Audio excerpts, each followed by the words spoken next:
Dr. Ricky Andrew. Thank you so much, Mr. Chairman, for allowing me to take part in this motion of thanks on the President's address. Well, it is with a great joy that I stand here on behalf of each and every soul of the One Shillong parliamentary seat who have supported me and who have enabled me to stand in this great institution and to speak this almost at the last hour of the day. Mr. Chairman, I just want to remind myself, to remind the members of this 18th Lok Sabha and also the rest of and the people of this country that nothing is impossible with God. Why I say this is because of the fact that I belong to a party which we started just less than 3 years ago.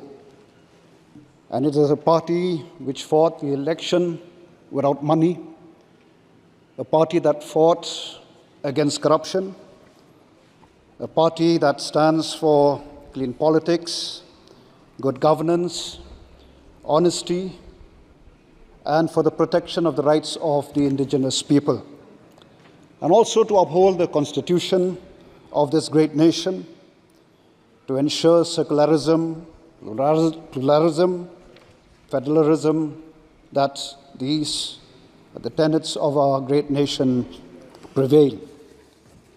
So, King Solomon the Great said these words, that a nation without a vision will perish. Well, I was very delighted to hear the words futuristic, the words vision in the address by the Honorable President. While I was patiently waiting for, what is the future, what is there in the vision of the President's address, as a first-time MP, I was listening patiently to hear where the government will take the nation, how the government will take it. But unfortunately, I did not get much except for the achievement that the government in the past has accomplished. Well, I wish that the government will be more explicit in its endeavor. Mr. Chairman, while mentioning the lasting peace in the Northeast, as is spelled out in the presidential address, I would like to remind the government of the day and also the government of the past, led by the Congress government, that our people, my people, living especially in the border with Assam, in the border with Bangladesh, I tell you, till today, they don't feel safe at all. They feel very threatened. And what is even sad is that the lands have been taken away from them. They've lost their livelihood. Why? Because of the failure of subsequent government to settle this dispute, which has been there for many, many years. We talk about development of the nation. That is dependent on the development of the states. That is what even our Honorable Prime Minister said these words.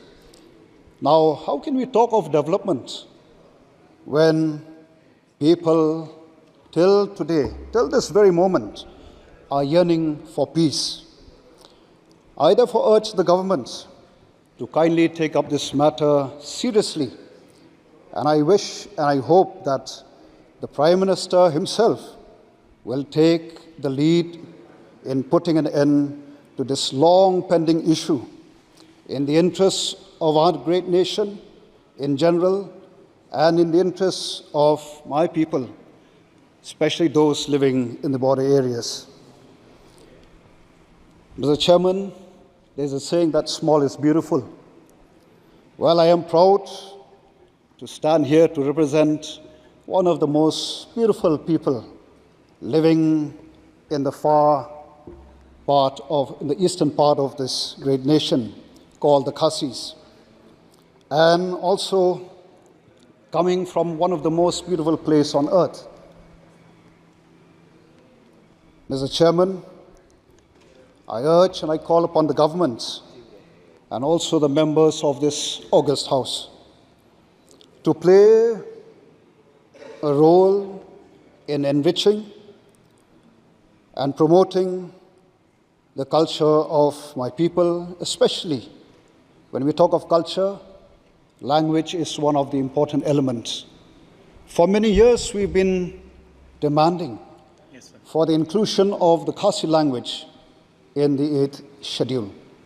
I hope, with the support of members, that one day, just like while I was sitting here, from day one, hearing our friends speaking their own language, how I wish that one day, very soon, that you will also get to hear the language that I speak, the Khasi language. And I hope that the government, members in the opposition, would support the inclusion of the Khasi language in the 8th schedule. Okay, sir. Kindly conclude, sir. Well, the government talks about development. Let me remind this House that Shillong, or rather Meghalaya, is one of the famous tourist destinations. And while talking to friends outside in the corridor, when they ask me where do I come from, I say, I come from Shillong. Oh, Shillong is a very beautiful place. I hope members who have never visited Shillong, or Meghalaya for that matter, would one day make it a point to visit Meghalaya. But the sad part is that Meghalaya is now almost 52 years old. Unfortunately, till today, well, we have an airport, but an airport which is not where big planes cannot land. Even though the fact remains that Shillong, or rather Meghalaya, tourism has so much potential. Thank you, sir. Please continue. Let me finish, sir. This is my maiden speech. I'll just take a few more points. I just hope that the government, the concerned ministry, would help the state to ensure that this airport is an airport where large plane can land. And finally, sir, we've been talking a lot about the leakage, the exams.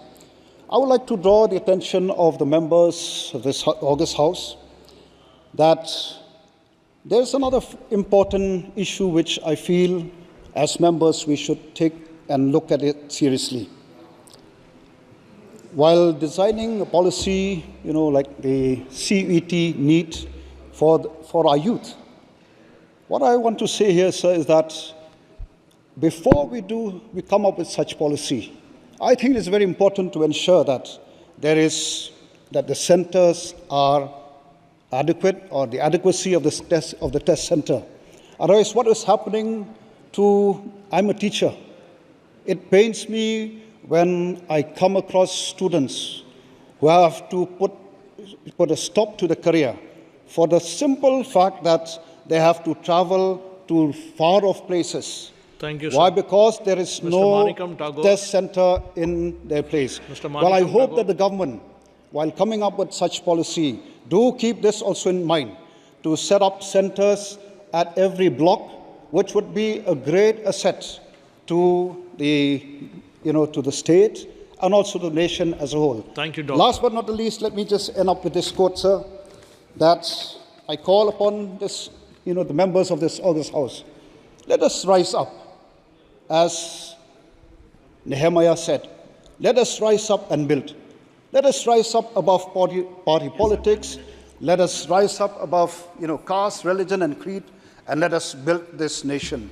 If we want to see a developed India, I would request each and every member to rise up and build this great nation. Thank you so much, sir.